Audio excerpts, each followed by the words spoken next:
No president has been able to deal a blow like this to the #1 state sponsor of terror. He said, are you sure? Because it's going to be bad. The deception, the intelligence, the planning, the precision.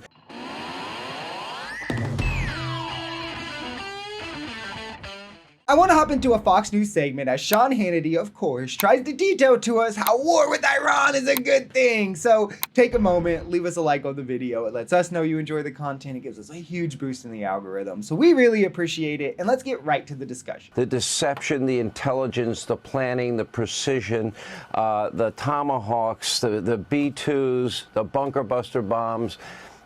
If you just pause and think of the minutia, the level of detail, the precision, every American should be very proud today of every man and woman that works in our military and everybody that was part of the planning and an operation that took place so successfully last night. The fact that all of this went undetected. You can hear in the level of detail every single aspect of it. You hear danger. This was something I was warning about, Rachel, last week, that there. This is insane to me to hear someone say, because not only is it not the kind of patriotism I have at all, but it's not the kind that anyone should have, right? Where I would be proud of our military because they did a good job, even when the job was an illegal attack by international law on a sovereign country that posed no imminent threat to us, predicated on lies told to the American people. I mean it when I say this. Each and every one of these people in MAGA would have defended the Iraq War. I've been mispronouncing that, I apologize. And they only denounce it now because it's the morally easy position to take. I have the type of patriotism where I am proud to have the strongest military in the world when we use it to defend the small guy from the oppressor. I don't know, like Ukraine against Russia, which all of MAGA was to have us believe is evil because they're all Putin simps, and surely was going to cause World War III, Sean Hannity included, by the way. But now, bombing Iran is a good move to these people. They're all hypocrites. President, he stated his objectives. His objectives were fulfilled last night. Now, the Israelis, they have a different objective because they're the ones that have been taking on through Iran directly and their proxies hundreds of thousands of missiles being fired into their towns, their communities, and their cities. And I would not be surprised at all if the Israelis decided at some point that they wanted to go after that targets. But the president was clear in terms of what American interests were, America first, America's agenda.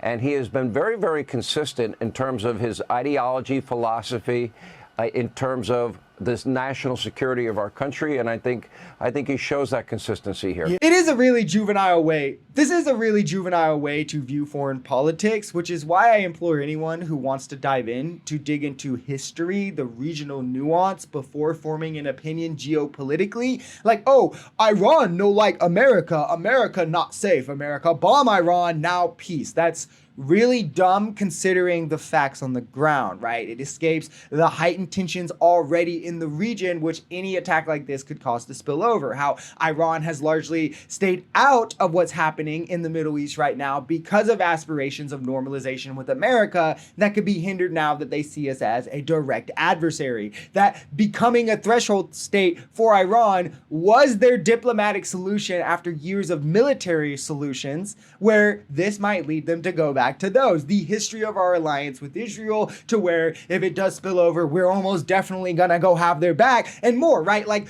this done right now puts us dangerously close to direct conflict with Iran.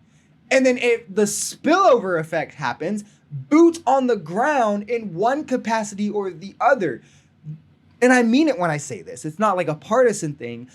We're closer to this than we have been in a really long time. No president has been able to deal a blow like this to the #1 state sponsor of terror.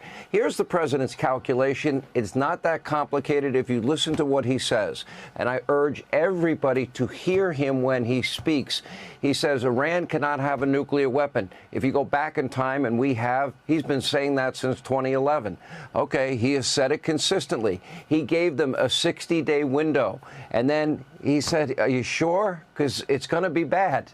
He gives them up to 2 more weeks. The day after, that was Thursday. On Friday, you have the Iranian foreign minister said no, they're not going to be involved in any conversations. And then last night happens. I think it's hilarious to consider this a huge blow to Iran when it wasn't really. Like, none of their leaders were taken out. We already know they had no plans of nuclear weaponization. So what did it even do other than make them likely to retaliate? The biggest hit we ever landed on Iran was the Joint Comprehensive Plan of Action signed by Barack Obama, killed by Donald Trump. The exact facility Trump targeted was to be rendered useless for 15 years in that deal. The only reason it's a problem now is because of Trump. The Iraq reactor was redesigned. Their centrifuges at the other facility that Trump hit were cut in half, with the advanced ones taken and stored by the IAEA with all-encompassing access from the IAEA to do random and thorough inspections.